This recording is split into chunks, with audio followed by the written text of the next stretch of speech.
Has Project Australis really ended so soon? General, your years of dedication to deep space exploration, haven't you given up a bit too early? Project Australis hasn't failed. I just began to feel unwell after I set out. I had no choice but to turn back midway to recover. I just returned when I heard that the High-Cross diplomatic representative had been arrested and imprisoned. We uncovered this fraud while you were away, General.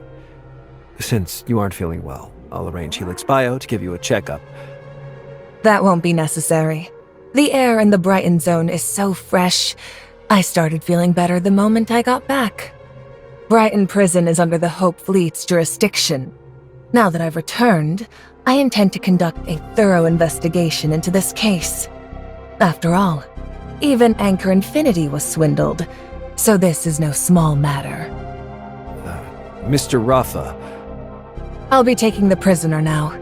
Thank you for overseeing the prison in my absence, Mr. Nanto.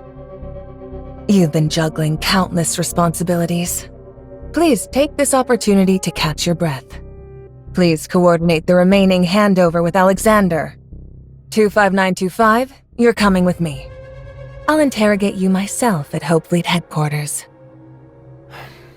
General, you've always treated your subordinates with kindness. Thank you for thinking of me. I'll make sure Mr. Rafa hears of your thoughtfulness and diligence. I'll leave it to you then. Thank you. You must be terribly shaken after being imprisoned over a misunderstanding, diplomatic representative. This is my office. There are no surveillance devices here, so you can rest easy.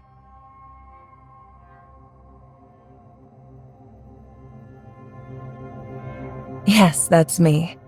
But I don't think I deserve all the praise. I simply want the Hope Fleet to help humanity find a new home as soon as possible. Our fleet has no shortage of officers like Hipper, brimming with idealism and courage. It's because of them that I found the strength to persist and the motivation to mediate with Anchor Infinity.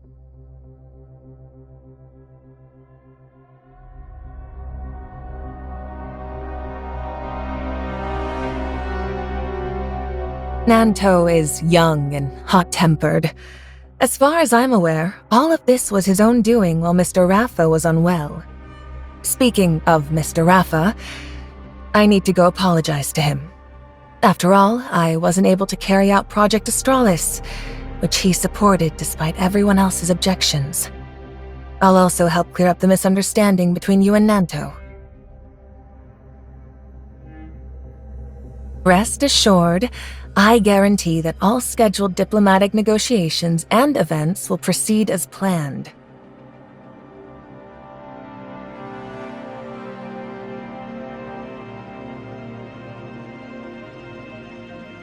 So, the High-Cross diplomatic representative is just hiding out here, taking it easy?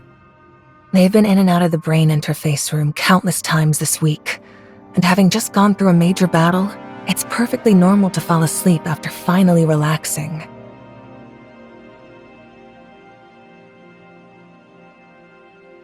Relax. I'm the one who let him in. He proposed cooperation terms I simply couldn't refuse. Once you hear them, you might find them hard to refuse too.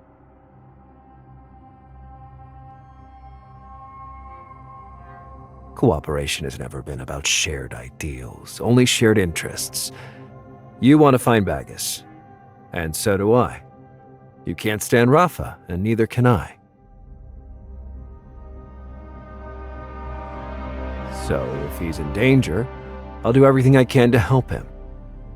If you hate him so much, are you really willing to let him die at Rafa's hands? If you want to kill him yourself, then help me find him. I can leverage every privilege and connection I have in Anchor Infinity, and do everything in my power to get you any information you need.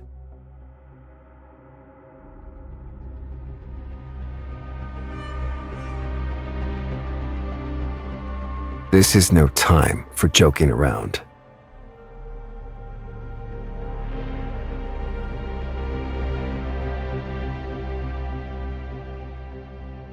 Bagus is in a predicament much like Shirley's. Their consciousnesses have undergone brain interface uploads and could be breached at any moment by Lana's computing power.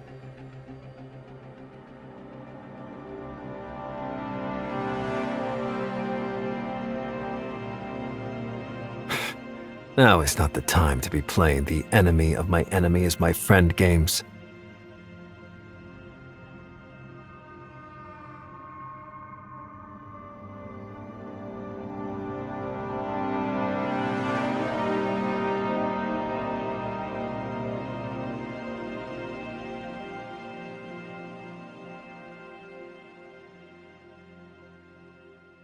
You still harbor such naive fantasies?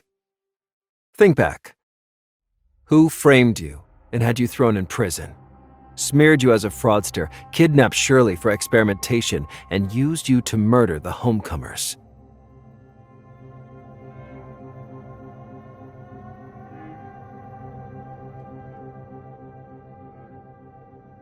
I think you may still have some misconceptions about Rafa, Anchor Infinity, and Nanto, diplomatic representative.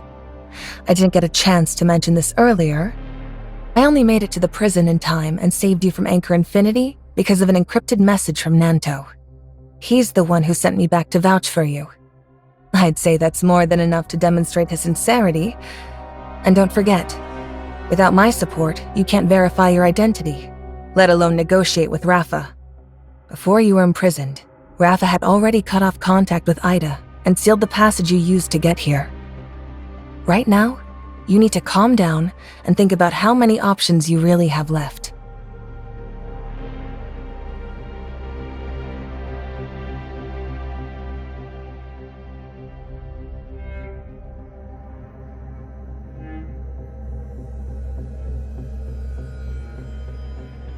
Nanto, the diplomatic representative has already made themselves perfectly clear. Cooperation requires good faith from both sides, and the support you gave to spring them from prison was plainly not enough. Then allow me to give you a deeper understanding of Rafa. He never cared about the Kailians. After Apex fell, Anchor Infinity became the sole power, and his habitat exploration plan is just a pretense to placate the Kailians. Odin's Tavern, which was built by Aglaia, was originally a contact network that Apex used to sponsor the homecomers. After Asarada's death, Rafa ordered me to keep Odin's Tavern running in secret, channeling whatever aid the pirates needed. This is Lana's strategy for Rafa. Impose authoritarian rule to drive the Kailians into piracy, use those pirates to bog down the Hope Fleet, and finally, have the Hope Fleet crack down on the real homecomers. That's it. In recent years, the Hope Fleet hasn't carried out any real expeditions beyond cracking down on pirates. And those so-called expeditions are really just insect cleanup operations in the mine for Anchor Infinity.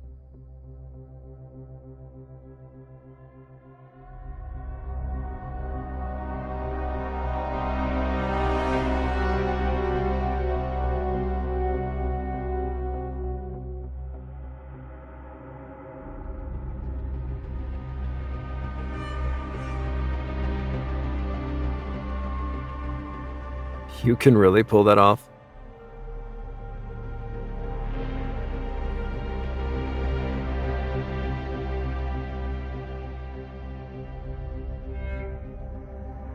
Of course. Every Hope Fleet vessel is built by Anchor Infinity and fitted with the Lana Smart piloting system. So long as space-time turbulence doesn't cut Lana off, the ships can only be flown by her. The only way I could get back here was on an antique ship I bought on the black market, cobbled together from parts the pirates had scrounged. Since it wasn't equipped with Lana's system, I was able to safely land at Brighton port.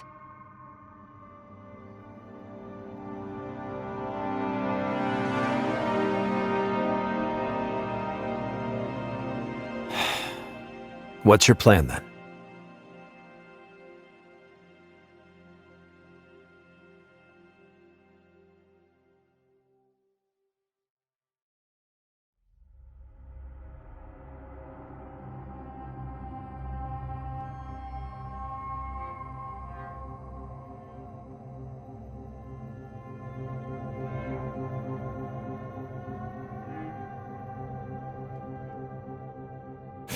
I can't possibly agree.